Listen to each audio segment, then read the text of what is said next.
Hey everyone, hope you're doing great. Welcome back to my channel. In today's video, we'll dive into what if Deku defended New York with Daredevil and the Defenders. Smash that subscribe button, and be sure to peek at the description below. Let's begin. The air and ground gamma tasted of ozone and pulverized concrete, a familiar flavor to the students of UA High's Class 1A. Izuku Midoriya, known to the world as Deku, skidded to a halt, his iron-soled boots carving furrows in the asphalt of the Mach City block. Green lightning, the telltale sign of one for all, full cowling, danced across his limbs, a contained storm of borrowed power. He's cornered! Tenya Ida's voice, crisp and authoritative, crackled through his earpiece. Uraraka, on your mark! Midoriya, prepare for a pincer attack on my signal. Right. Deku called back, crouching low. His eyes, sharp and analytical, darted across the ruined plaza. Their target, a B-list villain enlisted for this advanced combat exercise, was holed up in the husk of a 5-story office building. The villain, a desperate-looking man who called himself Manifold, possessed a troublesome spatial warping quirk. He didn't create clean, stable portals. He tore messy, unpredictable schisms in the fabric of space. It was like fighting a sentient glitch. Be careful, Deku! Achiko Uraraka's voice came through, warm with concern despite the static.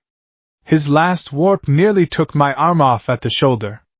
It's unstable, I know, Deku murmured, his mind already racing, muttering a storm of analysis under his breath. The energy signature spikes just before a tear. It's chaotic, not targeted. He's lashing out, not aiming. If we can time our attack to coincide with the refractory period after a large warp. A shimmering, nauseating distortion appeared in the air near Ida's position, followed by the high-pitched shriek of stressed reality. A chunk of debris the size of a car was spat out, crashing where Ida had been a split second before. He is becoming more erratic, Ida reported, his engine-like calves already propelling him to a new vantage point. His control is slipping, that was the danger. A cornered animal was at its most unpredictable. Aizawa's voice, dry and bored, echoed in their comms from the observation deck. Stop strategizing and act, problem children. A real villain won't wait for you to finish your debate. That was all the prompting Deku needed. Now Uraraka! High above, Achiko pushed off a floating piece of rebar, using her quirk to negate her own gravity. She was a comet in a pink and black helmet, hurtling towards the building's exposed upper floors. The plan was simple. Ida and Deku would provide pressure from the ground, forcing Manifold's attention, while Achiko executed a high-altitude flanking maneuver to incapacitate him. Deku ignited his power, surging from 8% to 20%. The green energy flared, and he launched himself forward. Smash! He roared, not as an attack, but as a feint. He slammed his foot into the ground, sending a shockwave of force and a cloud of dust toward the building's entrance. It worked.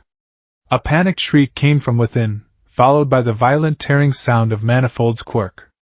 A jagged oil-slick rift opened in the facade of the building, swallowing the dust cloud whole. But it was larger than any before, a gaping wound in space that pulsed with a sickly violet light. Deku, get back! Achiko yelled, her trajectory shifting as she saw the warp expanding erratically. The air pressure dropped. A powerful vacuum effect began pulling debris, dust, and air into the swirling vortex.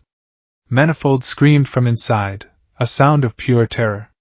He had lost control. This wasn't an attack, it was a detonation. Deku's danger sense, the gift from the fourth user, screamed in his mind, not as a sharp pain, but as a deafening, all-encompassing roar of imminent catastrophe. He saw Achiko, her wire hooks having failed to find purchase on the crumbling wall, being pulled inexorably toward the rift.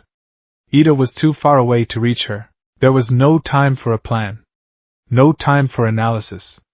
There was only the instinct, honed by 100 battles and 1,000,000 dreams. A hero saves people. Full cowling, 45%. The power was a thunderclap in his veins, a barely contained inferno that threatened to tear his own limbs apart. He became a green blur, a living projectile. He crossed the plaza in a single, ground-shattering leap, the world smearing around him. He reached Achiko, his gauntlet hand shoving her hard, sending her tumbling safely away from the vortex's pull. Deku, no! He heard her cry, a distant, horrified sound. He had no time to respond. The world dissolved. The violent pull of the spatial schism grabbed him, and it felt like being ripped apart atom by atom. The voices of the one for all vestiges shrieked in his mind, a chorus of warning and agony. He saw a flash of his mentor, All Might, a flicker of his mother's face, the determined expressions of his friends. Then, there was only a blinding, silent whiteness, and the profound, terrifying feeling of being utterly and completely disconnected. The first sensation was the smell. It was a putrid cocktail of stale beer, rotting garbage, and the acrid tang of urine baked into damp concrete. It was so potent, so vile, that it cut through the fog in his mind and forced him into consciousness. Izuku's eyes fluttered open. He wasn't in a UA recovery ward. He wasn't in ground gamma. He was lying on his side in a narrow, filthy alley, his cheek pressed against gritty, cold asphalt. A single, bare bulb flickered feebly high above, casting long, distorted shadows that writhed like living things.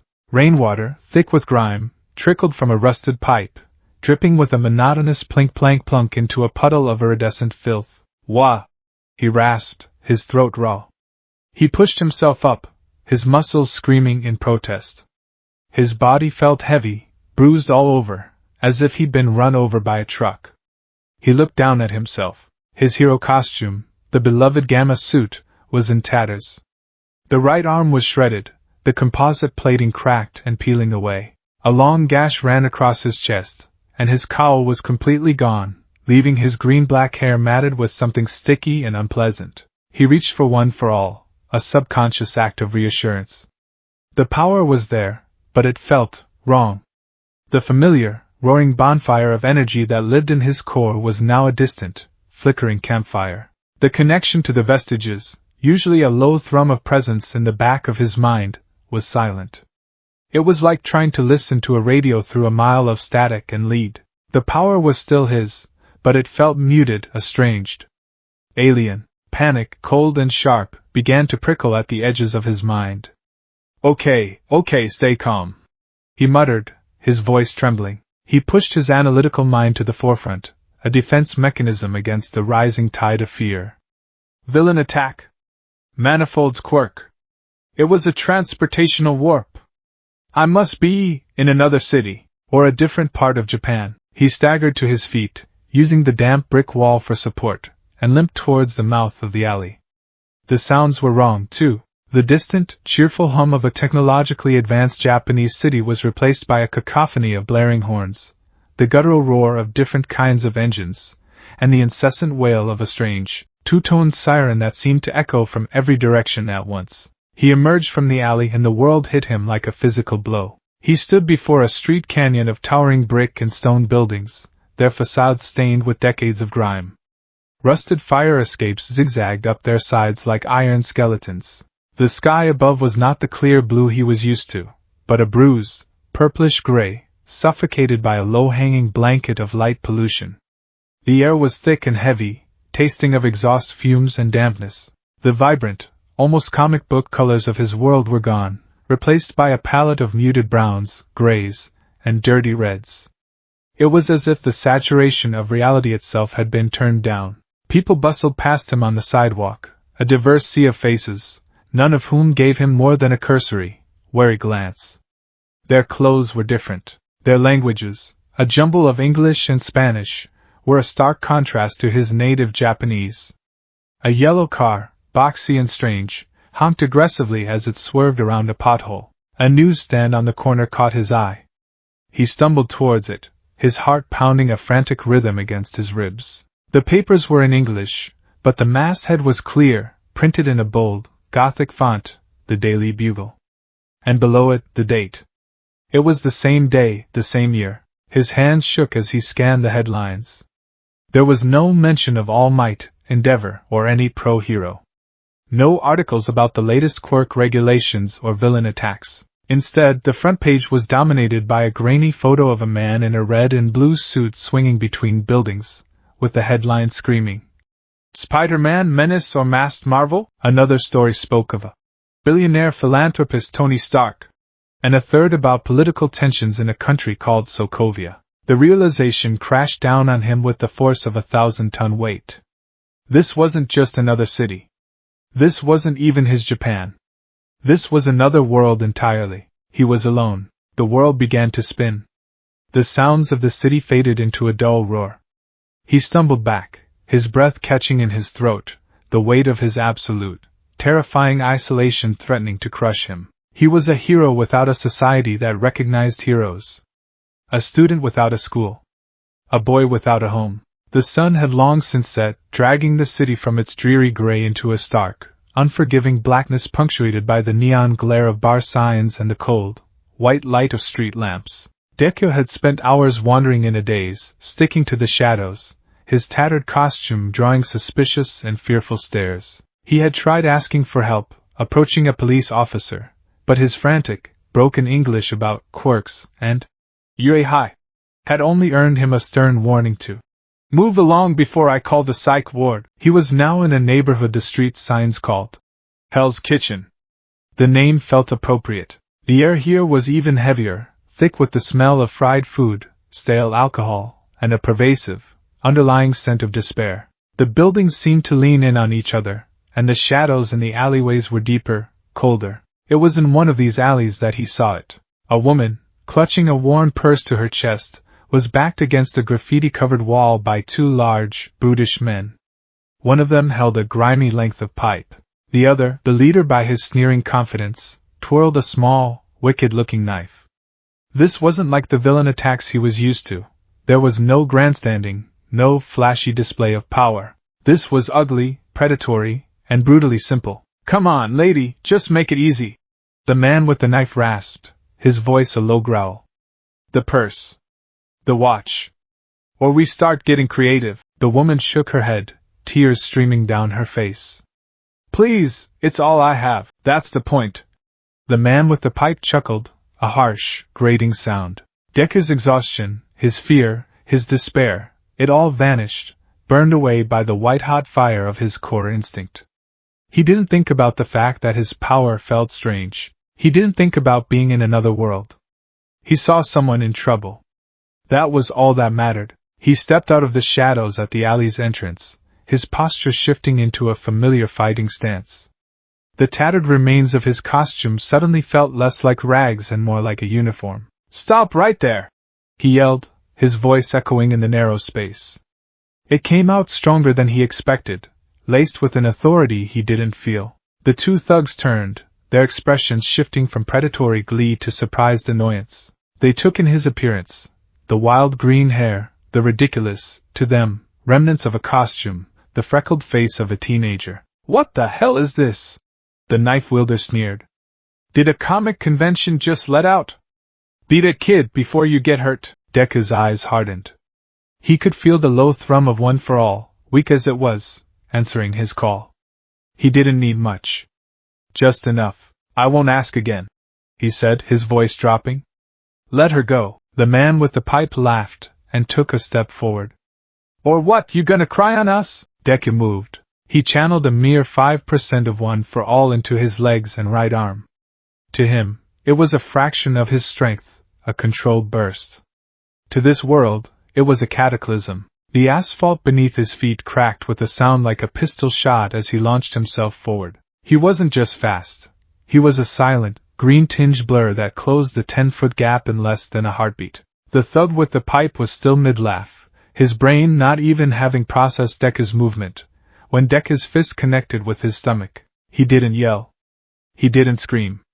He made a strangled oof sound as every ounce of air was violently ejected from his lungs. The force of the blow, a controlled Detroit smash, was still enough to lift the 250-pound man off his feet and send him flying backward. He slammed into the brick wall at the end of the alley with a sickening crunch and crumpled to the ground, unconscious before he even landed.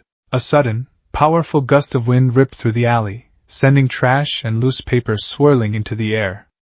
The sound of the impact echoed like a small explosion. The remaining thug and the woman stared, their faces masks of pure, unadulterated shock.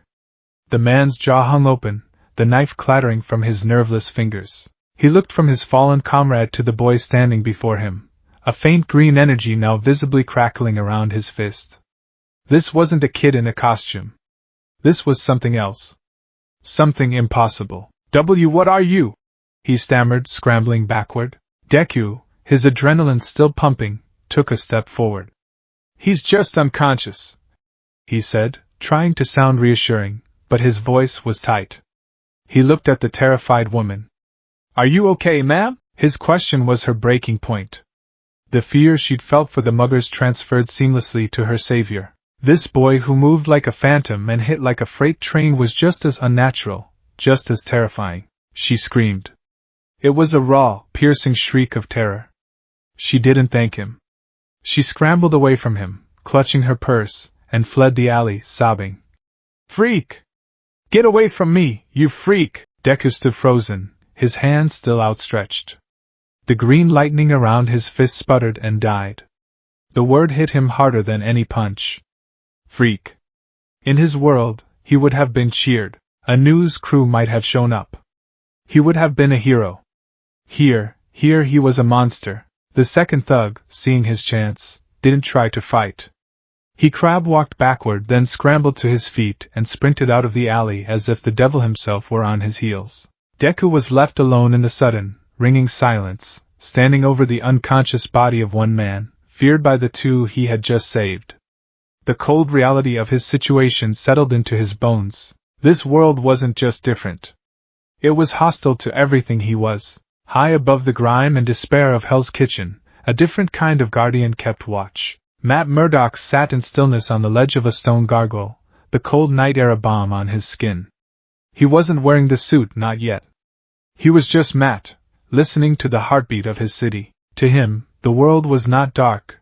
It was an intricate tapestry of sound, scent, and texture, a sonar map of vibrations painted in shades of heat and pressure. He could hear the frantic rhythm of a rat's heart in the sewer grate 4 stories below, smell the cheap whiskey on a man's breath a block away, feel the subtle vibrations of the subway rumbling deep within the earth. His city was a symphony, and he knew every instrument, every discordant note. Tonight, a new instrument had joined the orchestra, and it was playing a song he had never heard before. It started with a heartbeat. It was young, impossibly so for this part of the city at this hour. It was a frantic, terrified drumbeat, but underneath the fear was a foundation of pure, unwavering resolve. It was a clean sound, devoid of the murky dissonance of malice or greed that stained so many of the heartbeats in this neighborhood. He had focused on it, a point of curiosity in the usual nocturnal noise. Then, he heard the confrontation in the alley. 2 familiar heartbeats, spiked with predatory adrenaline, low-level thugs he'd dealt with before. A third, fluttering with the terror of a cornered rabbit. Then the fourth, the young one, stepping into the scene. He heard the boy's challenge, his voice trembling but firm. And then, the anomaly happened. It wasn't a gunshot.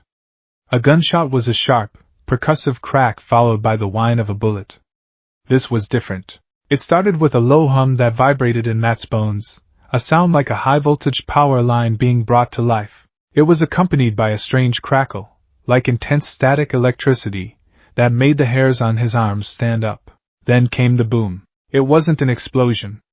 An explosion was a wave of expanding pressure and heat.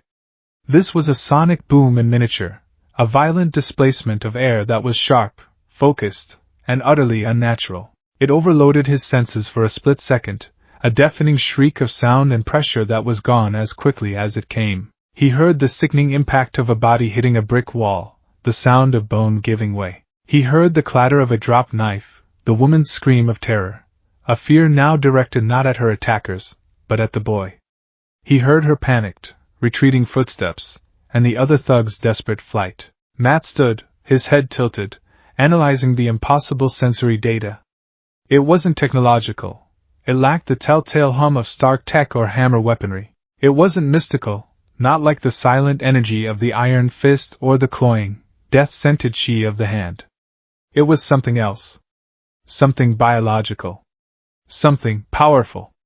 Frighteningly powerful. He focused back on the alley. The young heartbeat was still there, now thudding with a confused, hurt rhythm. The boy's breathing was shaky. The scent of ozone, sharp and clean like the aftermath of a lightning strike, drifted up from the alley, cutting through the usual stench. This was a new player. A variable. And in a city where men like Wilson Fisk turned every variable to their advantage, an unknown quantity with this kind of power was a lit stick of dynamite. But the heartbeat, it was the heart of a frightened kid, not a monster.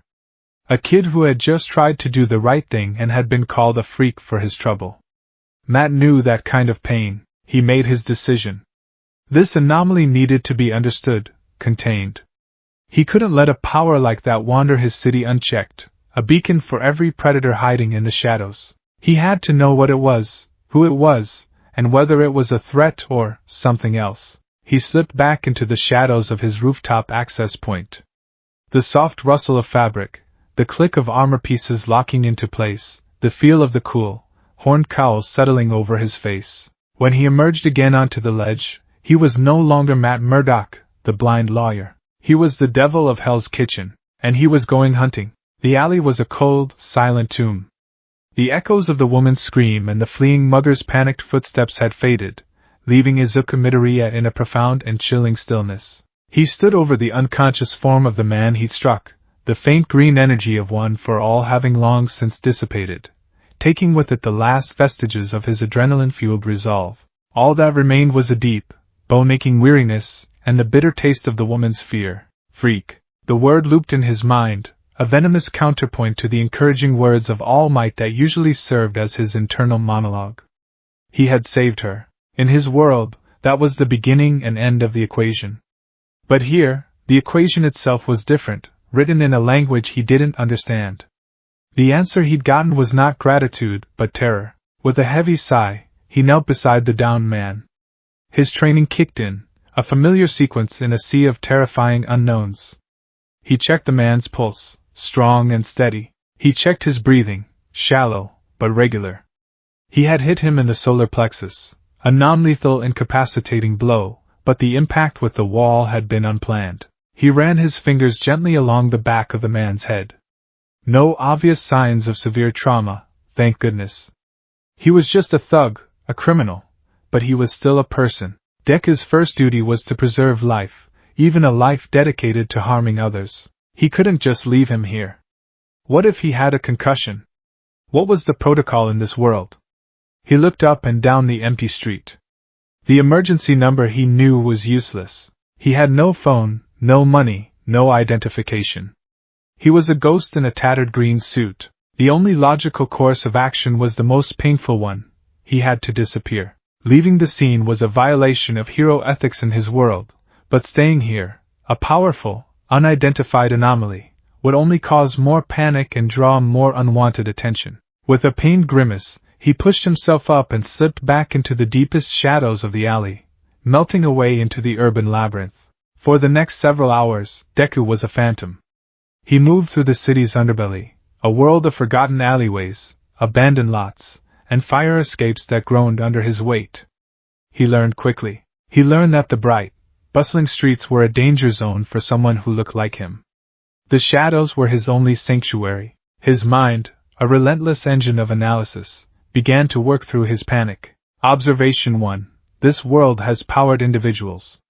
The newspaper mentioned Spider-Man, and the name Tony Stark was linked to advanced technology. They are the heroes of this reality. But they seem rare, and are treated with a mixture of awe and suspicion, not the universal acclaim pro-heroes receive. Observation 2. The general populace has no powers. No minor levitation quirks, no slightly enhanced strength. The baseline is normal. That makes my power exponentially more dangerous and frightening to them. Observation 3. I am completely cut off. The link to One for All feels distant. It's like my body is a radio receiver that's been moved out of the broadcast range. The power is still inside me, but accessing it feels sluggish, muted. The voices of the vestiges are gone. The familiar warmth of their presence has been replaced by an unnerving silence. I've never been this alone. The sun began to rise, painting the oppressive gray sky with hues of dirty pink and orange. The city stirred to life with a groan, a new wave of traffic and people flooding the streets. He needed information, a place to think. A large, stately building with stone lions flanking its entrance caught his eye. A sign in English read, New York Public Library. It was a sanctuary of knowledge, and more importantly, it was public. No one would question a teenager in slightly ragged clothes trying to use a computer. He found a secluded corner in the vast, echoing reading room, the smell of old paper and floor polish a strange comfort. He sat at a terminal, his fingers hovering over the keyboard. With a deep breath, he began his search. All might. 0 relevant results. Only a few mistranslated forum posts about a powerful animated character. Quirks. Results related to personality quirks, odd habits. Nothing about superpowers. Yui High School. No results found. His heart sank with each failed search. It was one thing to suspect. It was another to have it confirmed by the cold, impartial logic of a search engine. He was erasing his entire existence, one keyword at a time. Finally, with a trembling finger, he typed in the name from the newspaper. Spider-Man. The screen exploded with information. Photos, videos, eyewitness accounts, conspiracy theories, editorials from the Daily Bugle condemning him, fan sites praising him. He was real, a hero, swinging through these very streets, fighting crime in a colorful costume. A spark of hope flickered within Deku. He wasn't the only one. Next, Tony Stark. Billionaire, genius, former weapons manufacturer. And then he saw it, a shaky video of a man in a suit of red and gold armor, flying beside a military jet. The headline read, "I am Iron Man." Deku stared, his analytical mind devouring the information. These weren't just heroes. They were public figures, celebrities, enigmas. But their world was not his. There was no system, no hero commission, no ranking. It was a chaotic, unregulated landscape of individual vigilantism. He spent the rest of the day absorbing as much as he could about this strange, new Earth. He learned about the Avengers, a team that had fought an alien invasion right here in New York City. He read about a green rage monster, a super soldier from World War II, a literal god of thunder. The scale of it was staggering, so far beyond the scope of anything he had ever dealt with. And yet, for all their cosmic power, the streets of Hell's Kitchen remained dark, dangerous places where ordinary people were brutalized in alleys for the contents of their purse. It was a contradiction he couldn't reconcile. As dusk fell, he left the library, the weight of his new knowledge a physical burden. He found a temporary refuge on the rooftop of a condemned tenement building, giving him a vantage point over the sprawling, indifferent city. The sheer scale of it was suffocating. Millions of people, and not a single one knew he existed. A profound loneliness washed over him, so potent it made his chest ache. He pulled his knees to his chest, wrapping his arms around them, making himself small against the vastness of the unfamiliar skyline. He was just a boy, a long, long way from home. Matt Murdock moved across the rooftops of Hell's Kitchen like a whisper. The city was his domain, and he knew its every secret contour. His feet, clad in soft-soled combat boots, made no sound on the gravel and tar. To any observer, he was a shadow, a fleeting glimpse of crimson against the deep indigo of the night sky. But in his mind, the world was on fire. He was tracking the boy. The boy's scent was unique, a clean, sharp smell of ozone and youthful sweat that cut through the neighborhood's miasma of grease, garbage, and stale rain. His heartbeat was a steady, mournful rhythm, a stark contrast to the frantic, panic drumming from the night before.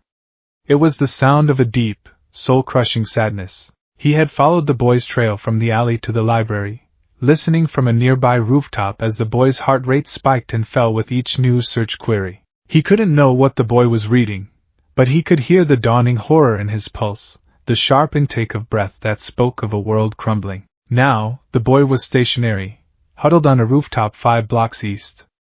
A perfect place for a confrontation. Isolated, with limited escape routes, and a distinct tactical advantage for someone who could use the verticality of the environment. Matt's purpose was clear. He had to assess the threat. The power he had sensed last night was astronomical. It was raw, untamed, and in the hands of a terrified teenager, it was a weapon of mass destruction waiting for a trigger. He couldn't kill the boy. His own code, his very soul, rebelled at the thought. But he had to be prepared to neutralize him, to incapacitate him by any means necessary before he brought a building down on a city block full of people. He approached the rooftop from downwind, his movements fluid and silent. He perched on the ledge of an adjacent building, a gargoyle in human form, and listened. He heard the boy's quiet, hitching breaths. He heard the rustle of his strange, tattered clothing. And he heard the low, almost subaudible hum of latent energy that seemed to radiate from him, a static charge that made Matt's teeth ache. The boy was looking out over the city, his posture a portrait of dejection. Matt could sense no malice, no ill intent. Only fear, confusion, and a profound sense of loss. It complicated things. This wasn't a simple black and white engagement with a villain. This was a rescue. A dangerous, volatile rescue. He took a deep breath, centering himself. Then, he launched himself across the gap between the buildings, a silent, crimson arc in the night. Deku's head snapped up.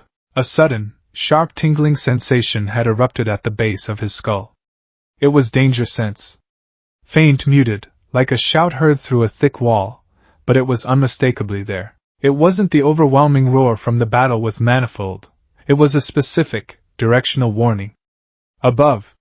Behind. He threw himself into a sideways roll without a second's hesitation, the move clumsy on the uneven gravel but just fast enough. A dark shape descended exactly where he had been sitting, landing with the silence of a falling leaf. Deku scrambled to his feet, his heart hammering against his ribs. He got his first proper look at his attacker. The man was clad in a dark red, armored suit, with black accents and a cowl that covered the top half of his face, two small horns giving him a distinctly demonic silhouette. In his hands he held two short, cylindrical batons. A villain? A hero? Deku's mind raced, categorizing, analyzing. The man's posture was predatory, perfectly balanced. He radiated an aura of intense, focused competence. "Who are you?" Deku asked, his voice coming out shakier than he'd intended. He dropped into a defensive stance, the familiar lines of Shoot's style a small comfort in the chaos. The man didn't answer. He simply tilted his head, as if listening to something no one else could hear. Then he moved. He was impossibly fast, but it wasn't the raw, explosive speed of One for All. It was a practiced, efficient grace, a conservation of motion that was mesmerizing to watch. He lunged, not with a punch, but with a sweep of his baton aimed at Deku's knee. Deku, anticipating the attack thanks to Danger Sense's faint warning, hopped back, the baton whistling through the air where his leg had been. The man didn't relent. He flowed into his next attack, a blindingly fast series of strikes with his batons, forcing Deku onto the back foot. Deku parried and dodged, his raw reflexes barely keeping pace with the man's surgical precision. Every move the man made was designed to disable, to create an opening, to control the fight. "I don't want to fight you," Deku grunted, blocking a high strike with his forearm gauntlet. The impact was solid, jarring. This man was strong, deceptively so. The horned man still didn't speak. He separated his batons, and with a flick of his wrist, a thin, high-tensile wire unspooled between them. He swung it in a wide arc. Deku, seeing the danger, activated One for All, full cowling at a mere 5%. The world slowed slightly. The green lightning, faint but visible, danced across his skin. He ducked under the wire and surged forward, aiming a simple, disabling chop at the man's shoulder. He never connected. The man seemed to anticipate the move, twisting his body with uncanny agility. The wire wrapped around Deku's outstretched arm, and the man used Deku's own momentum to spin him around, pulling him off balance. It was a clash of philosophies in motion. Deku was raw power, a contained explosion trying to find a target. The man in red was precision, a scalpel dismantling a machine. Every time Deku tried to bring his overwhelming strength to bear, the man would redirect it, using the environment, leverage, and his own superior skill to negate the advantage. He was like a matador, expertly turning the bull's charge into a harmless pass. This wasn't working. Deku needed to create distance to reassess. He channeled a burst of power into his legs and leaped backward, landing lightly on the rooftop's central air conditioning unit. "Please, just listen to me," Deku pleaded. For the first time, the man in red paused. He stood 20 feet away, slowly retracting the wire into his batons. Deku could see the tension in his shoulders, the way his head was cocked, listening. And that's when Matt Murdock's world shattered. When the boy had activated his power, it was like a sun had ignited inside Matt's skull. His senses, which could normally distinguish the flutter of a single pigeon's wings from 3 blocks away, were flooded with a tidal wave of sensory information. It was a sound, a roaring, crackling inferno that drowned out the entire city. It was a feeling of pressure, as if the air itself was being compressed around the boy. It was a sense of heat, not of fire, but of pure, unadulterated energy radiating in waves. It was like trying to listen to a whisper while standing next to a launching rocket. The boy's heartbeat, his breathing, the city itself, all of it was wiped away by the deafening, blinding static of this incredible power. Matt staggered, a grunt of pain escaping his lips. His head swam.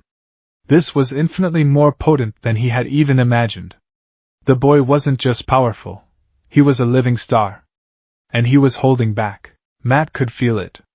He could sense the vast, oceanic depths of power the boy was keeping in check, only letting a tiny trickle leak to the surface. And that tiny trickle was almost enough to bring Matt to his knees. Through the sensory overload, one thing became terrifyingly clear.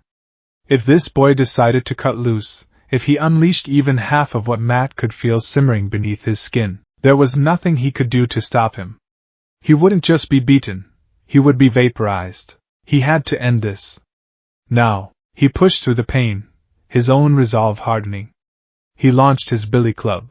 It ricocheted off a metal vent pipe, then off the brick retaining wall, a complex, unpredictable trajectory designed to disorient. But Deku's danger sense, while weak, was still active. He felt the dual trajectory, the imminent impact. He ducked under the first rebound and swatted the second out of the air, catching the baton cleanly. He looked at the weapon in his hand, then back at the red-clad man. An opening. He could end this. He could charge, use his speed, and land a single, decisive blow. A 10% smash would be more than enough to break bones, to end the fight instantly. He powered up, the green energy flaring brighter. He took a single step forward, his fist cocked back, and he stopped. He saw the man flinch. It was barely perceptible. A slight tightening of his jaw, but Deku saw it. He saw the way the man's head was tilted, the way his body was braced for an impact he clearly thought he couldn't withstand. Beneath the demonic mask and the aggressive posture, Deku sensed something else: desperation. This wasn't a villain enjoying a fight. This was a guardian trying to contain a threat. He couldn't do it. He couldn't hurt him. Izuku Midoriya let the power of one for all recede. The green lightning sputtered and died. His fist uncurled. He tossed the captured baton, sending it spinning gently through the air to land at the man's feet. He raised his empty hands, a gesture of universal surrender. "I surrender," Deku said, his voice clear and steady, devoid of the earlier panic. "I'm not your enemy. I'm just lost." Matt felt the change instantly. The roaring sun in his mind dimmed back to a manageable glow. The crushing pressure receded. The city symphony faded back into existence. He heard the boy's heartbeat, steady now, resigned. He heard the sincerity in his voice, a clean, clear tone with no hint of deception. He felt the boy's muscles relax, the shift in his breathing. But most of all, he had sensed that moment of hesitation. The boy had an opening, a kill shot. He had the power to shatter every bone in Matt's body, and he had chosen not to. He had deliberately powered down, making himself vulnerable. This changed everything. With a final, fluid movement, Daredevil closed the distance. He didn't attack. He moved past Deku's guard, ducked under his arm, and in a single, practiced motion, spun him around and slammed him face down onto the gravel rooftop. He twisted Deku's arm behind his back in a painful but non-injurious lock and pressed the knee into the small of his back, pinning him completely. Deku grunted in surprise but didn't fight back. "Stay down." The man's voice was a low, rough growl, the first words he had spoken. "Talk. Fast." "Who are you?" Pinned, with his cheek pressed against the rough, cold gravel, Deku let out a long, shuddering breath. He wasn't being attacked anymore. He was being questioned. "My name is Izuku Midoriya," he gasped, the words tumbling out in a rush of exhausted, terrified honesty. "My hero name is Deku. I'm a student at Yue High School in Japan." I was fighting a villain with a warping quirk, a power, and something went wrong. I ended up here.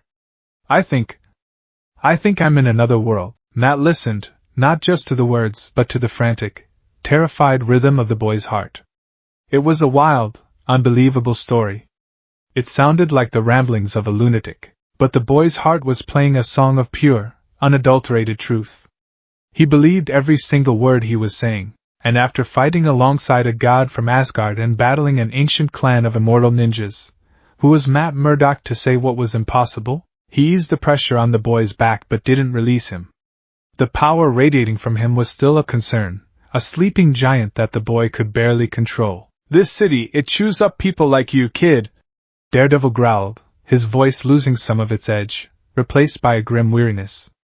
That power you have, others will see it. They'll try to use you, or they'll try to destroy you. You can't just wander around. Deku's face was still pressed to the ground. Hope, fragile and desperate, flickered in his chest. Please, he whispered. I don't know what to do. I don't know anyone. Can you help me? Matt was silent for a long moment, the sounds of Hell's Kitchen filling the space between them. The sirens, the distant shouts, the ceaseless thrum of a city that never slept. He was a lawyer, a vigilante, a man who fought a lonely war in the shadows. The last thing he needed was to become a babysitter for a super-powered, dimension-hopping teenager. But he could still feel the phantom echo of that pulled punch. He could hear the honest terror in the boy's heart. Leaving him to fend for himself was tantamount to a death sentence. Or worse, it was leaving a nuclear weapon on a playground and hoping no one pushed the button. He made his decision. Not out of kindness, but out of a grim, pragmatic necessity. This was damage control. Get up, Daredevil said, releasing his hold and stepping back. Deku pushed himself up slowly, brushing the gravel from his cheek. He looked at the horned figure, who now seemed less like a demon and more like a warden. You're a danger to yourself and to everyone in this city, Daredevil stated, his tone leaving no room for argument. You're going to come with me. You'll do exactly as I say. You won't use your power unless I tell you to. Understand? Izuku Midoriya, alone in a world that was not his own, looked at the fearsome, horned silhouette standing against the backdrop of the alien New York skyline. He had no other options. This grim, silent man was the only person who hadn't run from him in terror. He was the only lifeline he had. He gave a slow, determined nod. I understand. Alias Investigations. The Office of Alias Investigations smelled, as it often did, of stale cigarette smoke, cheaper whiskey, and the lingering ghost of desperation. Dust motes danced in the single, stubborn beam of afternoon sunlight that cut through the grimy window, illuminating a landscape of overflowing file cabinets, empty bottles, and a couch that had seen better decades. At the center of it all, slumped behind a battered wooden desk, was Jessica Jones. She nursed her third coffee of the day, or was it her fourth? Time tended to blur, and stared at the grainy surveillance photo on her monitor. It showed a teenage girl with dark, defiant eyes and a lip ring, exactly the kind of kid who was probably just fine and enjoying giving her parents a panic attack. But a job was a job, and the rent was, as always, due. The buzzer on her door, a sound like an angry, dying wasp, cut through the quiet. Jessica grunted, not bothering to get up. It's unlocked. And I'm not buying anything. The door creaked open and a woman entered, clutching a worn leather handbag so tightly her knuckles were white.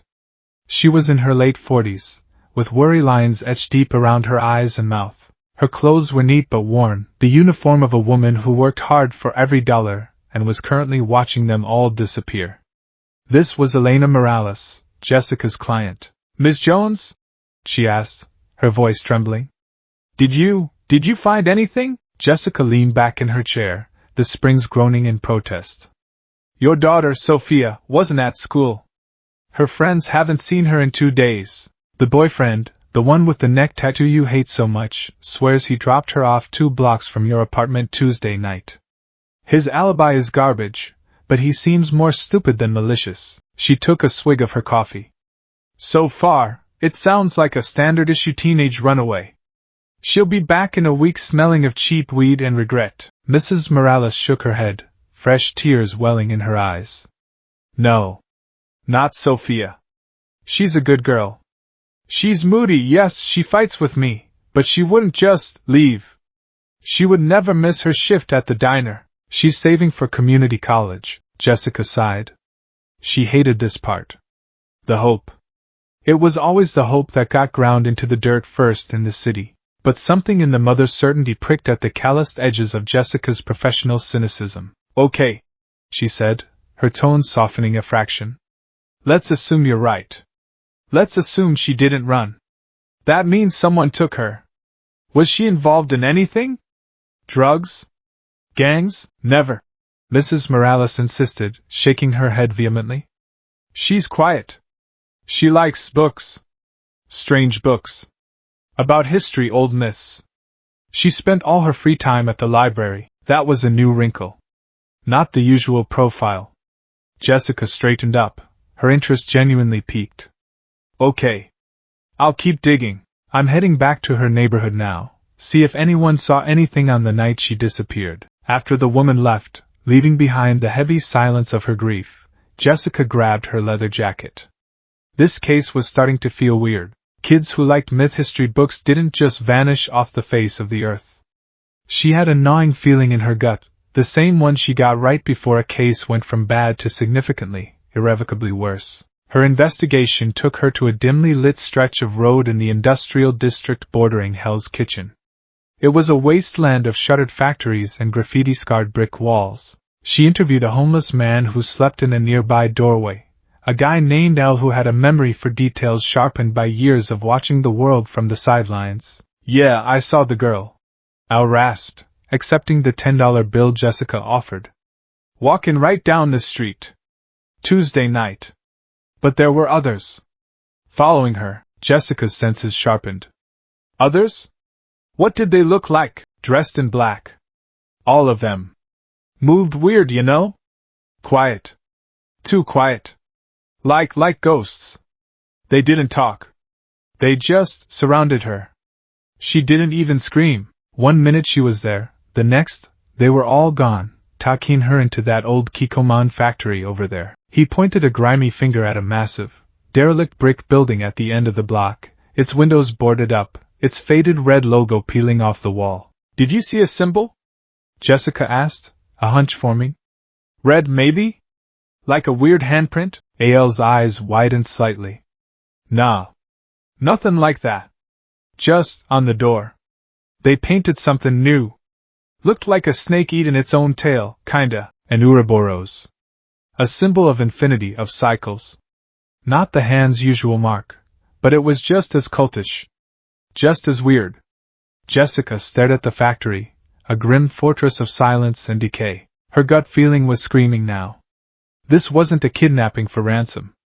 This was something else entirely. With a deep, whiskey-scented sigh, she pulled her phone out, not to call the cops, but to zoom in with the camera, casing the building from a distance. She was going to need a way in, preferably one that didn't involve a frontal assault. Harlem's heart. Luke Cage didn't have an office. His office was the street corner, the front stoop, the squeaking vinyl chair in the back of Pop's barbershop. Today, it was the sidewalk outside a small family-owned grocery store. The owner, a man named Mr. Chin, was nervously wringing his hands, his face pale with anxiety. They came in this morning, Mr. Cage, Chin said, his voice barely a whisper. 3 of them. Dressed like they were going to a funeral. They didn't want money. They didn't even touch the register. Luke crossed his massive arms over his chest, his presence a solid, reassuring wall of muscle and steel-hard skin. What did they want, Mr. Chin? They were asking questions. About people. Not by name. They described them. A young man with a fire in his spirit. A woman who remembers what this land once was. Strange things. They were intense. One of them put his hand on the counter, and when he left, Mr. Chin pointed to a dark, 5-fingered scorch mark burned into the formica. Luke's jaw tightened.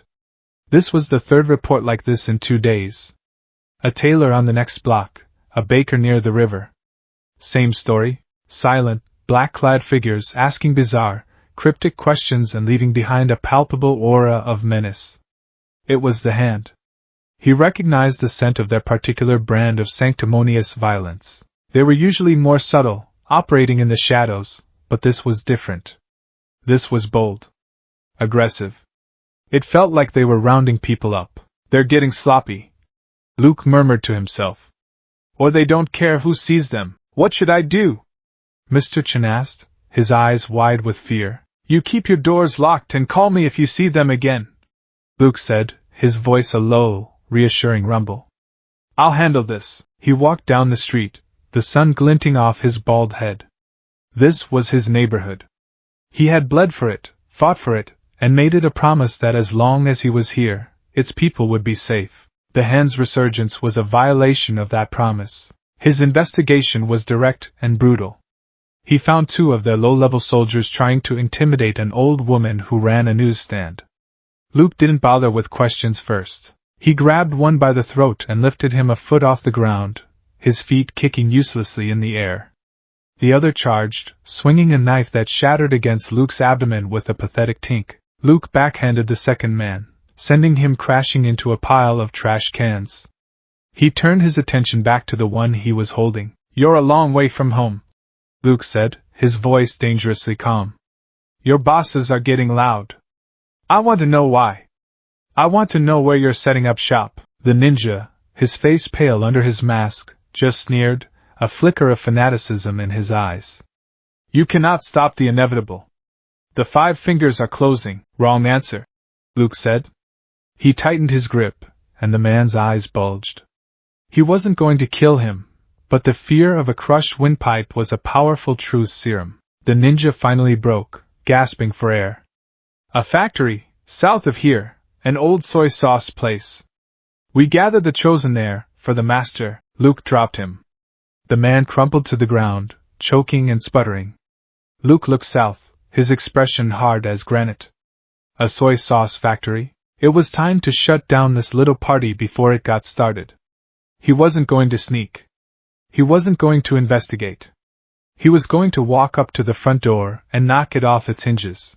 The Devil's Ward. Matt Murdock's apartment was a study in Spartan control. It was clean, minimalist, and devoid of visual clutter. For its primary occupant, visual clutter was a non-concept. For its temporary guests, it was a source of profound unease. Izuku Midoriya sat stiffly on a simple wooden chair, his tattered hero costume having been replaced. The man in red, who had introduced himself only as Daredevil before unmasking in the privacy of his apartment to reveal the face of a tired, red-headed man named Matt, had provided him with a set of plain, dark clothes, black cargo pants, a gray t-shirt, and a dark green hoodie.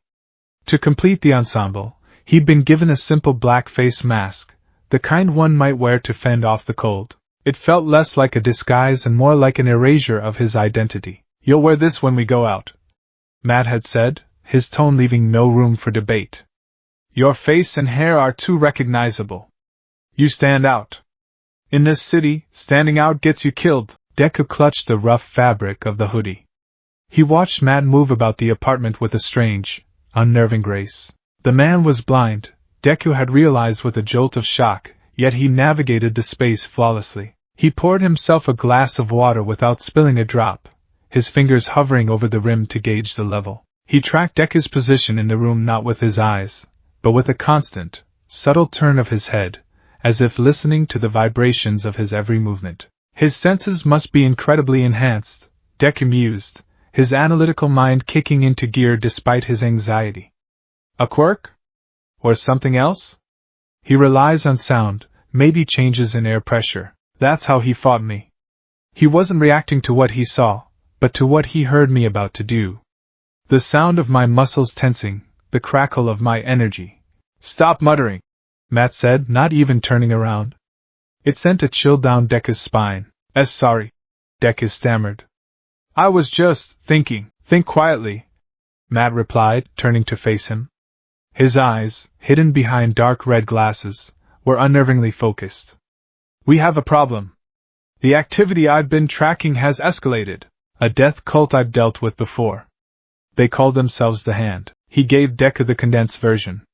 An ancient clan of ninjas, obsessed with immortality, wielding dark magic and a fanatical devotion to their cause. They kill, they die, and their masters bring them back as hollow, soulless soldiers. Deku listened, his expression growing more horrified with each word. A whole organization built on murder and the perversion of life itself?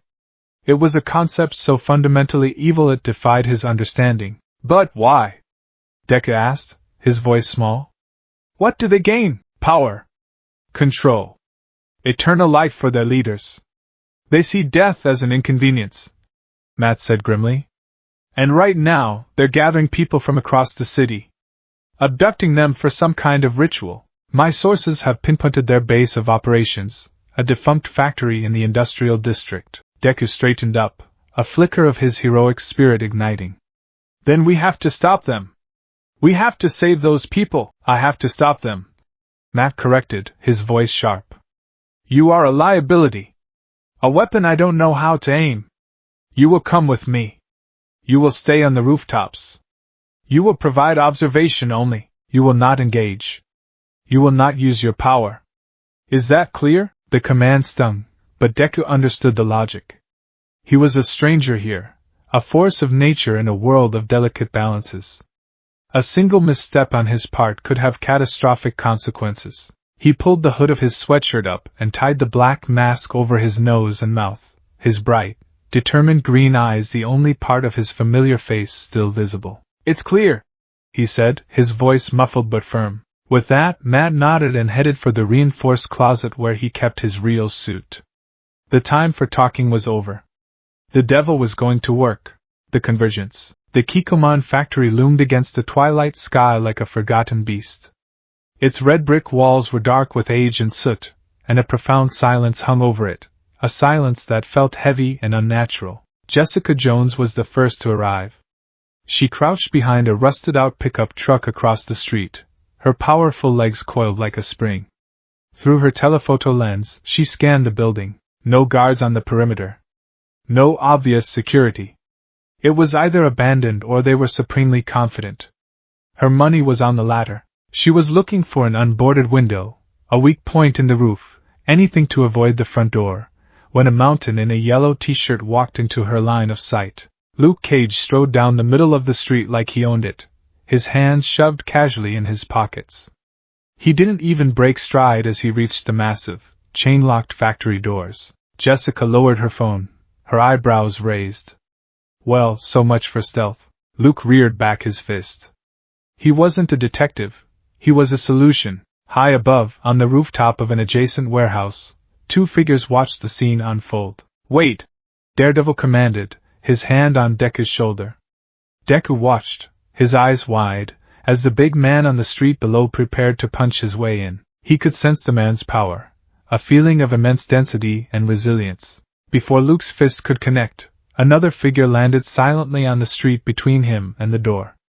A man in a dark green outfit with a yellow bandana tied over his eyes. It is unwise to announce your presence so loudly, the newcomer said, his voice calm and centered. Luke stopped, his fists still cocked. And you are? My name is Danny Rand, the man said. This place is filled with a dark and corrupted chi. I am here to cleanse it. Before their conversation could continue, the factory doors didn't open, they exploded outward. A tide of black-clad figures, silent and swift, poured into the street, katana blades gleaming in the dim light of the street lamps. They were the Hand. The brawl was instantaneous and brutal. Luke Cage was a whirlwind of destruction, his bulletproof skin rendering their blades useless as he threw them around like rag dolls. Danny Rand was a dancer, a blur of precise, flowing movements, his strikes landing with pinpoint accuracy. Jessica sighed. Goddamn costume party, she muttered, and launched herself into the fray, her first move a haymaker that sent a ninja flying through a plate glass window. From the rooftop, Deku watched in awe and horror. These people, they fought with a brutal efficiency he'd never seen. They weren't trying to incapacitate. They were fighting for their lives. Matt was a blur beside him, his head constantly moving, taking in the entire soundscape of the battle. There are 3 of them, Daredevil said, his voice tight. The big man is Luke Cage. The woman is a PI, Jessica Jones. Both enhanced. The third one, his energy is strange. Like a focused star. Suddenly, Daredevil tensed. They're being overwhelmed. Too many ninjas, he was right.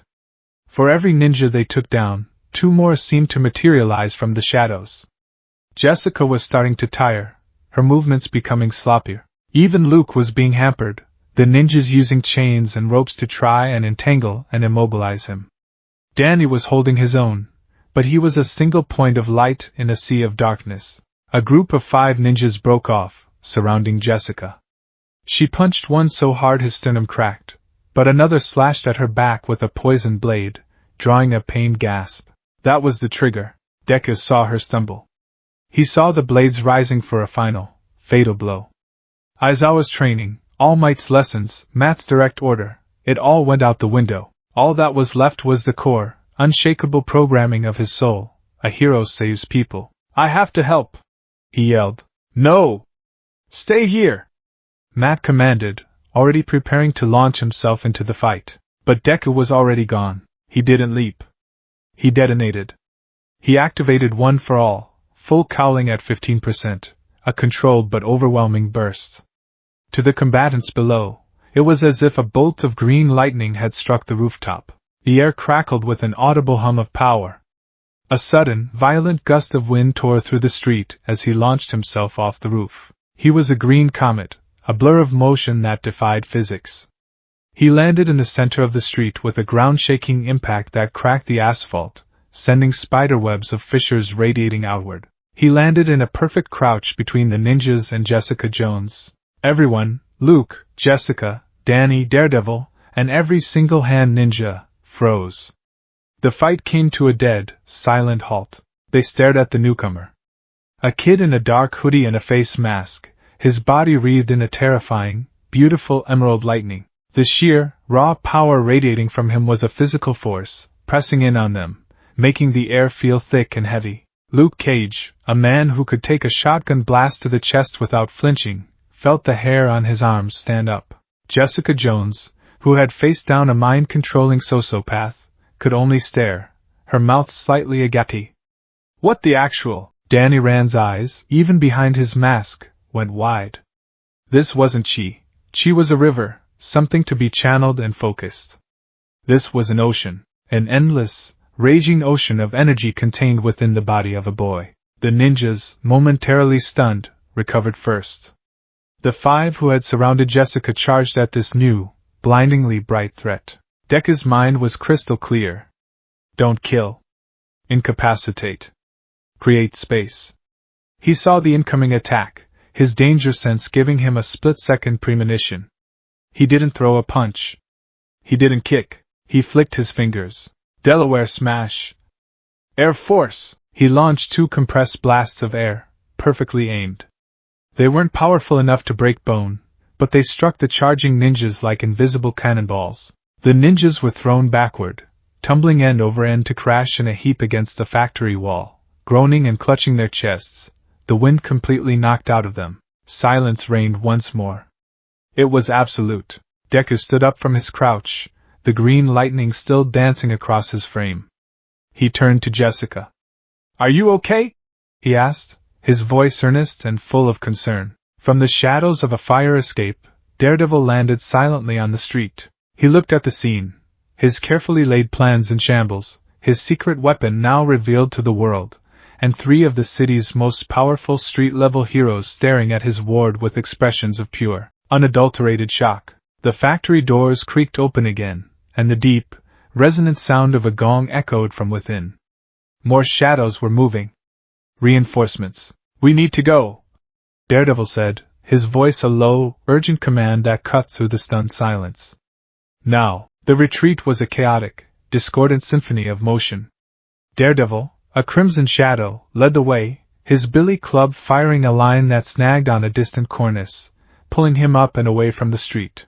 Jessica Jones, after a moment's hesitation, grabbed Deku by the scruff of his hoodie, an act that felt absurdly like handling a kitten that could level a city block, and launched herself into the air, her powerful leaps carrying them both onto the same rooftop in a controlled crash. Luke Cage, scorning the acrobatics, simply charged through a weakened brick wall into an adjacent alley, the sound of his passage like a small demolition. Danny Rand followed Daredevil's lead, his own movements impossibly light, a parkour master in a world of brutes. They converged on the roof of a squat, 5-story apartment building 3 blocks away, a neutral ground cloaked in the shadows of taller, more imposing skyscrapers. The sounds of the hand ninjas regrouping faded behind them, replaced by the distant, rhythmic wail of approaching sirens. The air was thick with tension, unspoken questions, and the low, crackling hum of energy that still radiated from Deku like heat from asphalt. He had powered down, the green lightning receding under his skin,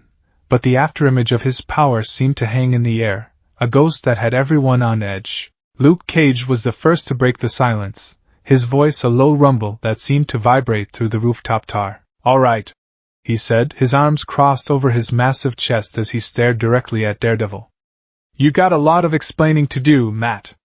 Starting with him." He jerked his chin towards Deku, who flinched, pulling his green hood further over his face. Jessica Jones, leaning against the ventilation unit and nursing the shallow cut on her back, let out a humorless laugh. "Yeah, Matt. Since when did you get a kid's sidekick? And one that hits like a damn meteor?" Her eyes, sharp and cynical, raked over Deku. "Great, another one in a costume, and this one's a child. This just keeps getting better." Deku's shoulders slumped. He felt like a specimen under a microscope, his every move scrutinized. He looked to Matt for guidance, but the man in the horned cowl was silent, his head tilted as he assessed the situation, listening to the 4 distinct, agitated heartbeats around him. Danny Rand stepped forward, his posture less aggressive and more intensely curious. He didn't look at Deku with suspicion, but with a profound, almost spiritual awe. "The energy. I've never felt anything like it," he said, his gaze fixed on Deku.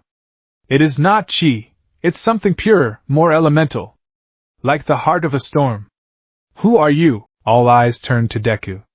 This was it. The moment of truth. He looked at Matt, who gave a single, almost imperceptible nod. "Tell them the truth." Deku took a deep, shaky breath, pulling down the black mask that covered his mouth. The sudden reveal of his youthful, freckled face seemed to catch Jessica and Luke off guard. He looked impossibly young, a boy playing dress-up in a war zone. My name is Izuku Midoriya," he began, his voice quiet but clear in the rooftop quiet. "My hero name is Deku." He stumbled over the familiar words, which sounded alien and absurd in this new context. I'm not from here. I'm not from this world." He told them everything. He spoke of a world where 80% of the population was born with a superpower, a meta ability they called a quirk. He described UA High, a school dedicated to training the next generation of pro-heroes, a state-sanctioned, celebrated profession. He explained the battle with the villain Manifold, the out-of-control spatial warp, and waking up in a filthy alley in a world that felt muted and wrong. And then, hesitantly, he told them about One for All. He described it not just as a power, but as a sacred trust, a torch passed down from one hero to the next, a stockpiling quirk, growing stronger with each new user, a legacy of hope embodied by its greatest champion, All Might, the symbol of peace. He spoke of his own unlikely inheritance of this power, of being born quirkless in a world of superpowers, and his lifelong, desperate dream to be a hero who could save everyone with a smile. When he finished, silence descended once more, thicker and more profound than before. Jessica was the first to break it, predictably. "So let me get this straight," she said, her voice dripping with sarcasm. "You're a super-powered exchange student from another dimension? And your power is basically a magic, generational battery of heroic feelings? Did I get that right?" Deku winced. Well, yes. That's a simple way of putting it." Luke Cage rubbed his bald head, his expression a mixture of disbelief and weary acceptance. "I've seen a Norse god throw a magic hammer. I fought a guy with magic Judas bullets. You know what? I'm not even gonna question the dimensional travel part. But a whole world of people with powers? A government that pays them to be heroes?" He shook his head. "Sounds like a damn paradise compared to this." Danny, however, was completely captivated. "A legacy of power, passed from one soul to the next," he breathed, his eyes alight with understanding. "It is like the Iron Fist, but born of man, not of a dragon's heart." Your chi, it's not just your own. It's the echo of all the masters who came before you. It is a chorus, where ours is a single voice. He bowed his head slightly to Deku. It is an honor to meet you, Izuku Midoriya. Deku blushed, completely flustered by the formal show of respect. Oh. No, please, you don't have to do that, Matt finally spoke, his voice cutting through the disparate reactions. It doesn't matter where he's from. It matters that he's here. The hand is making a move, a big one, and his power is a variable we now have to account for. He turned his blank, cowled gaze toward the Kikoman factory, now swarming with the city's finest. Their operation tonight was too bold. They weren't just kidnapping people. They were harvesting them. Looking for specific individuals. This caught Jessica's attention. My client's daughter, she said, her voice hardening. Sophia Morales. She was quiet, a bookworm. Her mom said she was into old myths and history. Danny nodded grimly. They came for a student at my dojo. A young man who was exceptionally gifted at sensing chi. They seek those with a certain spiritual resonance, people who are more attuned to the life force of the world. Luke's expression grew dark. They were asking questions in my neighborhood. A woman who remembers what this land once was. They were looking for people with a connection to the city's history. A horrifying pattern began to emerge from the scattered pieces of information. They weren't just grabbing random people. They were being selective. It was Deku, pulling a small, battered notebook and a pen from one of his hoodie's deep pockets, who connected the dots. He began to scribble furiously, his hand a blur across the page, his quiet muttering filling the air. Spiritual resonance, historical connection, knowledge of myths. They're not looking for fighters, they're looking for keys. Or conduits, people whose inherent qualities make them suitable for a specific kind of ritual. The hand uses magic, right? Most ritual magic requires specific components, symbolic anchors to channel energy. If they're planning something big, they need living focal points. The sheer amount of energy required for a city-wide spell would be immense. It would necessitate, he trailed off, his eyes wide as he stared at his own notes. He looked up at the four hardened heroes staring at him. They're building a battery, he said, his voice a horrified whisper. They're abducting these people to use them as living conduits to power a massive ritual, to kill them and channel their life force, their specific spiritual energies, into whatever dark magic they're planning. The rooftop fell silent again. The casual bravado was gone, replaced by a grim understanding of the stakes. This wasn't just a gang war or a turf dispute. It was something far older, far darker. Jessica Jones looked at the kid with a new, grudging respect.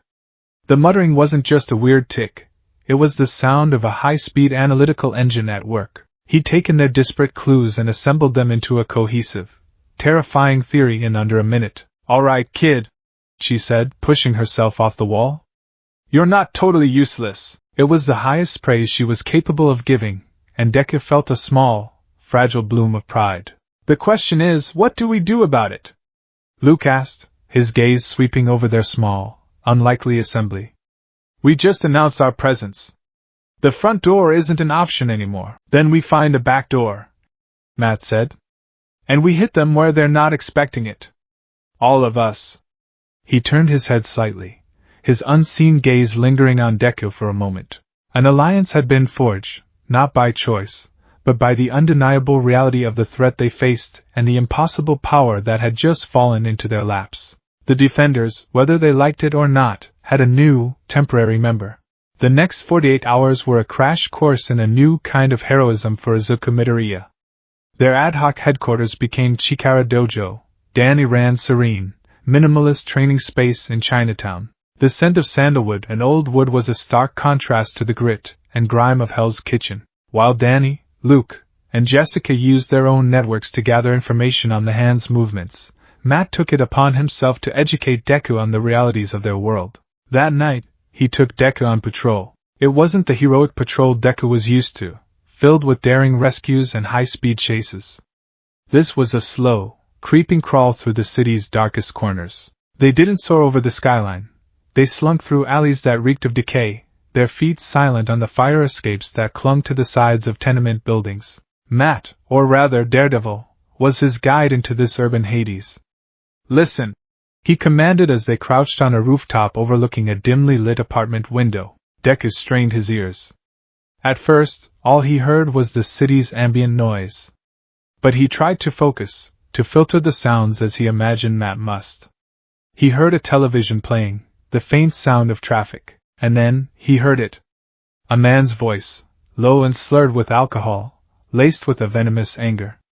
A woman's voice, pleading, terrified. The sharp, ugly sound of a slap, followed by a choked sob. Deku's body tensed, one for all surging instinctively, ready to intervene, to smash through the wall and stop the injustice.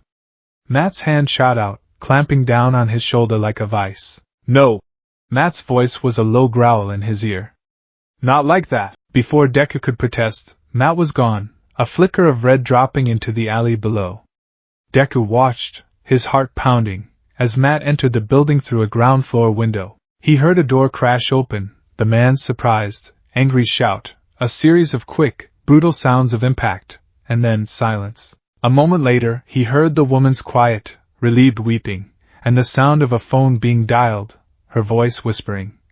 "Police, my husband!" He fell. When Matt reappeared on the rooftop, there wasn't a speck of dust on him. He hadn't announced his presence. He hadn't made a speech. He had entered, surgically removed the threat, and vanished, leaving the victim with a plausible story and the abuser with a collection of broken bones that would serve as a more lasting lesson than any prison sentence. "We don't always get a parade," Matt said, his voice rough as he sensed Deku's turmoil. "Most of the time, no one even knows we were there. This isn't about glory, it's about holding back the tide, one drop at a time." Their patrol continued. They didn't stop a supervillain plot.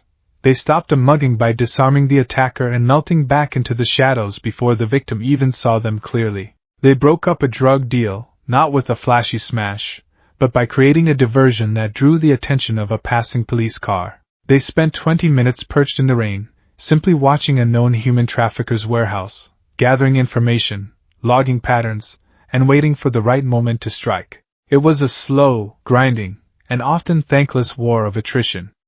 Deku was horrified.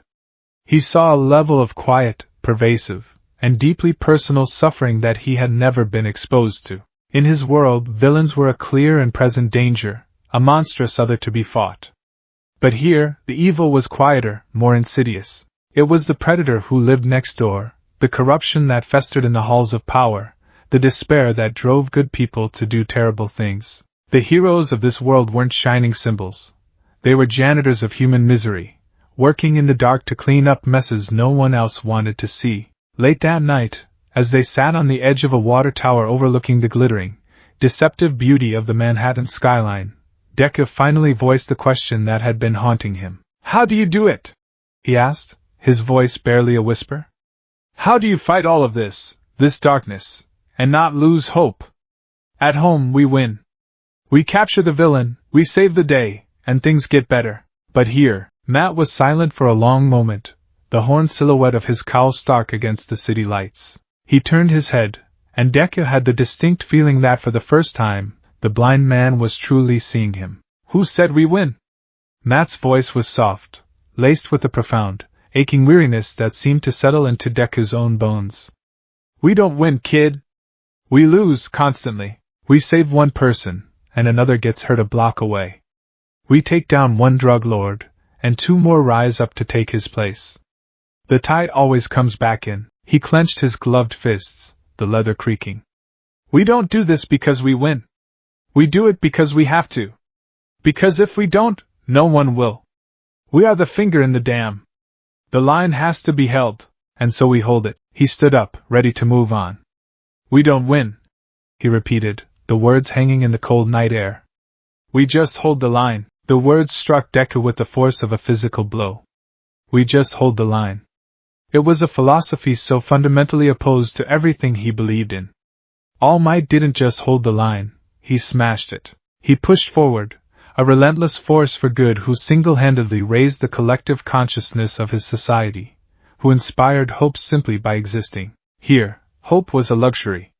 Survival was the goal. He looked down at his own hands, the hands that held the power of the symbol of peace. He felt the weight of that legacy, of All Might's smile, of his unwavering belief that a hero was someone who could save everyone. And for the first time in his life, looking out at this vast, beautiful, and broken city, Izuku Midoriya wondered if his idol had been wrong. Or perhaps, in a world this dark, a smile was just a prelude to a scream. High above the city, in the sterile, Art Deco austerity of his penthouse apartment, Wilson Fisk did not sleep.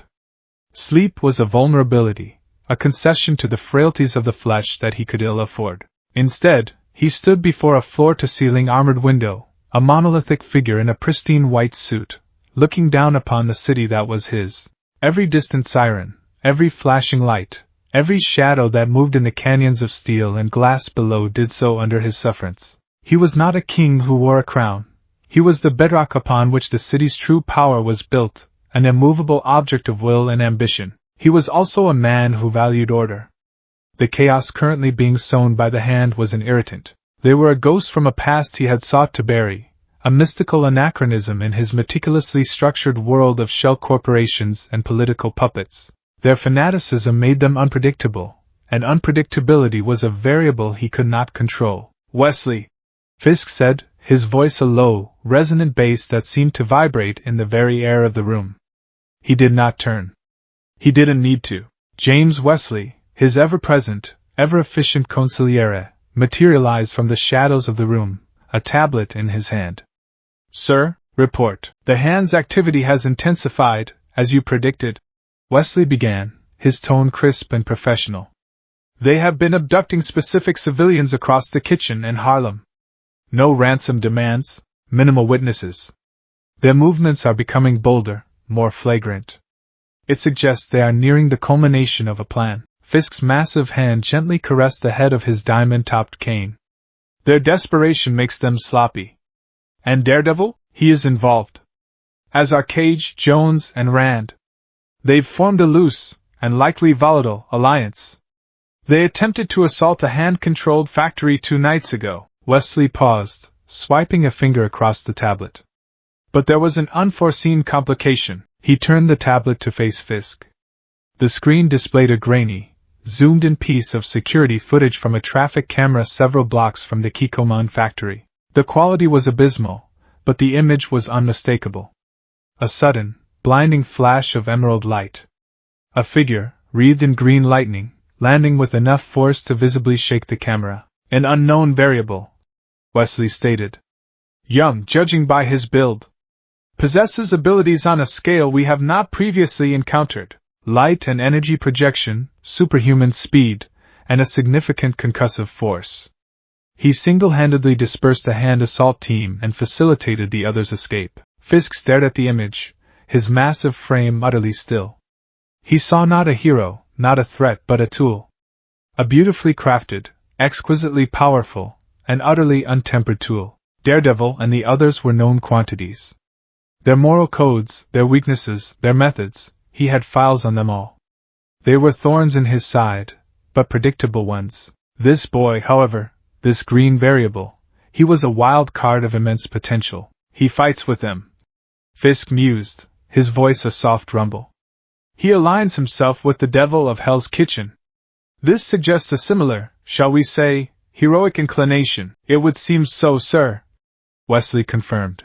A slow, cold smile stretched across Wilson Fisk's lips. It was a predator's smile, devoid of humor. Heroism was not a virtue, it was a weakness. It was a set of self-imposed rules that could be bent, twisted, and shattered.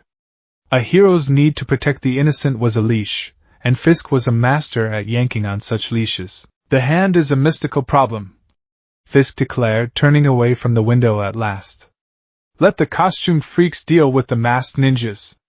My concern is order. And this boy is a disruption to that order.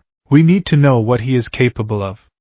We need to see how he bleeds." He began to walk toward his desk, his presence filling the vast room. "There is a man. An associate from my past. He operates primarily in the demolition and acquisition sector. He has a certain flair for the dramatic, and a deep-seated resentment of enhanced individuals.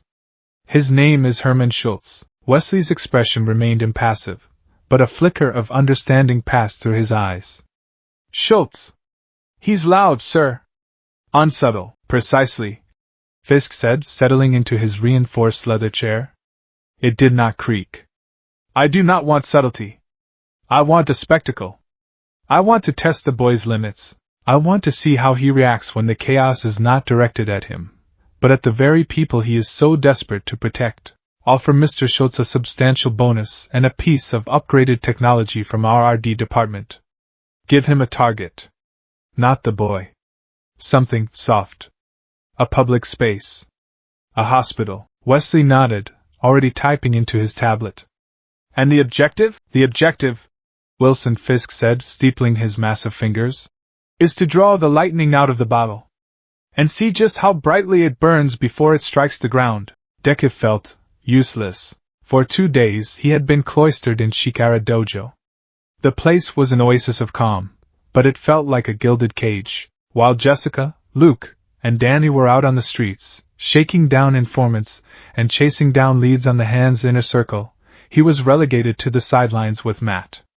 His role was analysis. He pored over maps of the city, cross-referencing the abduction sites with historical archives and utility schematics, searching for a pattern, a nexus point. His notebooks were filling up at an alarming rate, filled with his frantic, detailed scrawls. He had theories, dozens of them, about ley lines, ancient settlements beneath the modern city, and the specific harmonic frequencies required for the Hand's ritual. Danny had been fascinated, confirming that many of Deku's logical deductions aligned with ancient mystical principles. But it was all theoretical. He was a hero of action, and he was trapped in a think tank. This is important to Deku, Matt had told him, sensing his frustration. Matt had taken to using his first name in private, a small but significant gesture of trust. Every punch they throw out there is blind. You're giving them eyes. Deku knew he was right, but it didn't soothe the restless energy thrumming under his skin. One for All felt like a caged animal, pacing behind the bars of his ribs, desperate to be unleashed. He spent hours in the dojo's training yard, going through his katas, practicing his kicks, but he kept the power dialed down to a mere 1%, terrified of breaking something in this fragile, quirkless world. It was late afternoon when the first tremor hit. It wasn't an earthquake. It was a deep, resonant thump-thump that vibrated up through the floor, rattling the windows in their frames. It was rhythmic, powerful, and utterly unnatural. Deku and Matt, who were in the middle of analyzing a subway map, both froze. Matt's head snapped up, turning toward the source of the sound, his senses reaching out. South, he breathed, his expression grim. Clinton. Near Metro General Hospital. Before he could say more, a television in the corner of the dojo, which had been playing a local news channel on mute, suddenly flashed a breaking news banner. Danny turned up the volume. Scenes of chaos unfolding near Metro General Hospital. A frantic reporter's voice announced over shaky cell phone footage. An unidentified man in an armored suit appears to be attacking the street, demanding, well, we're not sure what he's demanding. He seems to be calling out for one of the city's so-called vigilantes. The camera zoomed in. The man was encased in a bulky, yellow and brown padded suit, his head covered by a helmet that made him look insected. On his hands were 2 massive gauntlets, vibrating with visible energy. As they watched, he slammed the gauntlets together. A powerful, focused shockwave erupted from them, tearing a chunk of asphalt from the street and sending a parked car flipping through the air. The car crashed into the side of a bus, which screeched to a halt, civilians screaming and fleeing in every direction. They call me the Shocker, the man bellowed, his voice distorted by a vocoder. I've got a message for the green freak who's been playing hero in this town. Show your face, or the hospital's next. He punctuated his threat by firing another concussive blast, this one shattering the windows of the hospital's ground floor lobby. Deku's blood ran cold. Green freak. This was about him. This villain, this Shocker, was targeting innocent people to draw him out. It was a classic, brutal tactic, something a monster like All for One would do. It's a trap, Izuku, Matt said, his voice a low, urgent warning. This is a test. Someone sent him to gauge your abilities. I don't care, Deku said, his voice tight with a cold fury he rarely felt. He was already pulling on his green hoodie and mask, his hands moving with practiced efficiency. He's hurting people. He's threatening a hospital. I have to go. We go together, Matt said, already moving toward the hidden locker containing his suit. This is my city. There's no time. Deku shot back, his eyes flashing with a desperate intensity. You heard him. He's going to attack the hospital. I'm faster. He didn't wait for a reply. He channeled 20% of one for all into his legs and shot out of the dojo like a cannonball, the force of his departure sending a whirlwind of paper and loose mats flying in his wake. He was a green blur, a living projectile streaking through the city. He didn't use the rooftops. It was too slow, too indirect. He ran down the middle of the street, the world smearing around him. Cars swerved, horns blared, people shouted in shock and awe as the emerald comet passed them by. He could feel the vibrations of the shocker's blasts through the soles of his boots, each one a hammer blow against his own heart. He pushed himself faster, the wind screaming past his ears. He arrived on the scene in under 2 minutes. The street was a war zone. Overturned cars, shattered glass, and panicked civilians scrambling for cover. In the center of it all stood the shocker, his gauntlets humming with power as he prepared to fire another blast at the hospital's main entrance. Hey! Deku roared, his voice cutting through the chaos. He skidded to a halt 100 feet away, his landing cracking the pavement. You wanted me? Here I am. Leave them alone. The shocker turned, a slow, deliberate movement. A triumphant, tinny chuckle echoed from his helmet. There he is! The little green jumping bean. I was beginning to think you didn't have the guts. This is between you and me, Deku said, dropping into his shoot-style stance, his body thrumming with contained power. Nah, the shocker laughed. It's between you and them. He gestured with one of his gauntlets towards the terrified civilians huddled behind the wrecked bus. See, the thing about you heroes is, you got a weakness. A big, squishy, screaming weakness. He didn't fire at Deku. He fired at the bus. The concussive blast, a focused wave of vibrational force, slammed into the side of the bus with the force of a wrecking ball. The massive vehicle groaned, its tires lifting from the ground as it began to topple over, directly onto the screaming people hiding behind it. Deku's mind went blank. There was no strategy, no analysis. There was only the primal, heroic instinct. Protect them. Full cowling, 45%. The power surge was agonizing, a familiar fire that threatened to burn him from the inside out. He crossed the distance in a single, impossible leap, a streak of emerald lightning. He landed between the falling bus and the civilians, turning his back to them and bracing himself. He caught the full, multi-ton weight of the bus on his shoulders and back. The impact was cataclysmic. His bones screamed, his muscles strained to their breaking point. The asphalt beneath his feet shattered, and he sank to his knees under the immense pressure. But he held. With a primal roar of exertion, he held the line. He was the only thing between tons of crushing steel and a dozen innocent lives. The shocker laughed, a cruel, triumphant sound. Look at that! He's strong! But you can't fight me and hold up a bus at the same time, can you, hero? He was right. Deku was trapped, a pillar of flesh and bone bearing an impossible load. The civilians, frozen in terror and awe, began to scramble away from behind him. Run! Deku roared, his voice strained, sweat and blood from a cut on his forehead stinging his eyes. Shocker raised his gauntlets again, aiming not at Deku, but at the ground beneath him. Let's see how you handle a little earthquake. This was it. Deku was going to fail. He could feel his strength waning, the strain on his body becoming unbearable. He had saved these people, but he had done it by making himself a stationary target. He had played right into the villain's hands. Suddenly, a massive, dark shape slammed into the shocker from the side. Luke Cage, his face a mask of cold fury, had arrived. He hit Schultz with the force of a runaway train, sending the armored villain flying. Shocker's blast went wide, carving a deep trench in the street harmlessly to Deku's right. Need a hand? Luke grunted, planting his feet and cracking his knuckles. Before Deku could answer, a black-clad figure dropped from a nearby lamppost. Jessica Jones landed with a predatory grace, her eyes burning with a controlled rage. She immediately began directing the remaining civilians, her voice sharp and commanding. "Get out of here! Go! Now!" And from the rooftops, a crimson shape descended. Daredevil landed silently beside Luke, his billy clubs already in his hands. "Midoriya!" he barked. "Status, I'm okay," Deku gasped out, his muscles trembling violently. "Just a little busy, we'll handle him," Luke said, his gaze locked on the shocker, who was scrambling back to his feet. "You get those people clear," Luke and Daredevil charged. It was a study in contrasting styles.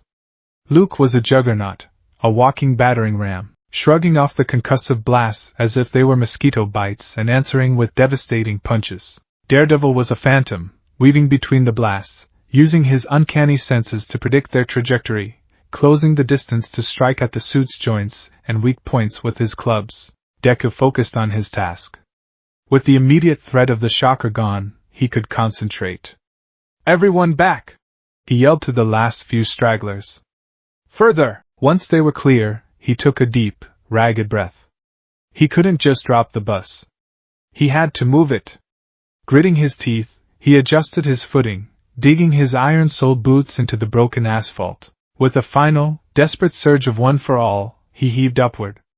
The bus groaned, lifted, and with a final, titanic effort, Deku shoved it forward, sending it rolling onto its side in the middle of the empty street with a deafening crash of metal and glass. He collapsed to one knee, panting, his entire body screaming in protest. The 45% surge had taken its toll.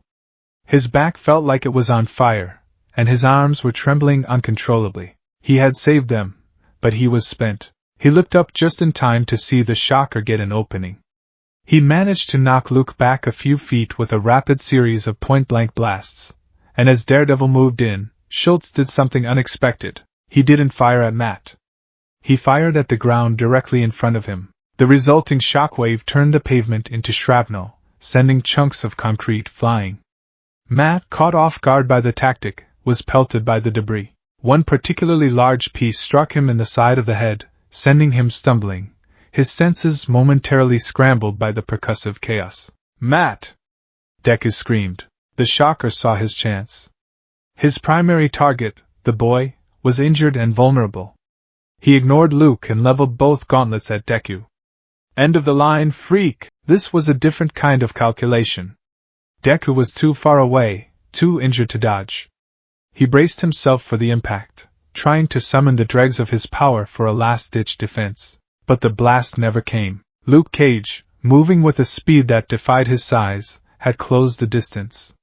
He didn't just punch the shocker. He wrapped his unbreakable arms around Schultz's torso, pinning the man's arms and gauntlets to his sides. "That's enough of that," Luke growled, his voice a low threat. The shocker, trapped in an unbreakable embrace, struggled futilely. Daredevil, shaking his head to clear it, was already back on his feet, retrieving his clubs. The fight was over. It was a harsh, brutal lesson for Izuku Midoriya. He had rushed in, a hero determined to save the day.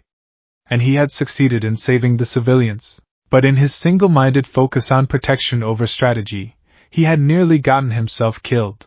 He had been so focused on being the shield that he had forgotten that a shield can be broken if it doesn't also have a sword. He watched as Luke, with one final, contemptuous squeeze, crushed the shocker's gauntlets, the advanced tech sparking and dying with a pathetic fizz. The villain went limp, his primary weapons and his confidence shattered in the same instant. Deku finally managed to get to his feet, swaying slightly. He looked at the devastation around him, then at the three heroes who had come to his aid. He had rushed in alone, but he had not been left to fight alone. "You're reckless," Matt said, his voice rough as he walked over to Deku. There was a trickle of blood running from under his cowl. "You let him dictate the terms of the fight. You fell for the oldest trick in the book." "I know," Deku said, his voice filled with shame. "I'm sorry." Luke clapped a heavy, reassuring hand on his shoulder. It felt like being anchored to the bedrock of the earth. "Hey! You saved those people. You held up a bus. That ain't nothing, kid." But he's right. You can't be the shield for the whole damn world. Sometimes you gotta let your team have your back. Team. The word resonated deep inside Deku. He looked from Luke's steady gaze, to Jessica's grudging nod from across the street, to Matt's stern, unseen expression. They weren't his classmates. They weren't the pro-heroes he idolized. They were a cynical PI, a bulletproof ex-con, and a blind devil who fought a losing battle in the dark. And they were his team. In the penthouse, Wilson Fisk watched the live news feed on a massive screen, his face an impassive mask. He saw the boy, battered but standing. He saw Daredevil and his allies victorious. He saw Herman Schultz being loaded into the back of a police van, his test concluded. "Well, Wesley," Fisk said, his voice calm. "It appears our new variable has friends. And a very, very high tolerance for pain." He turned away from the screen, his mind already moving on, processing the new data. The test had been a success. He had learned what he needed to know. The boy was powerful, compassionate, and reckless. He was the very definition of a hero. And Wilson Fisk knew, better than anyone, how to break a hero.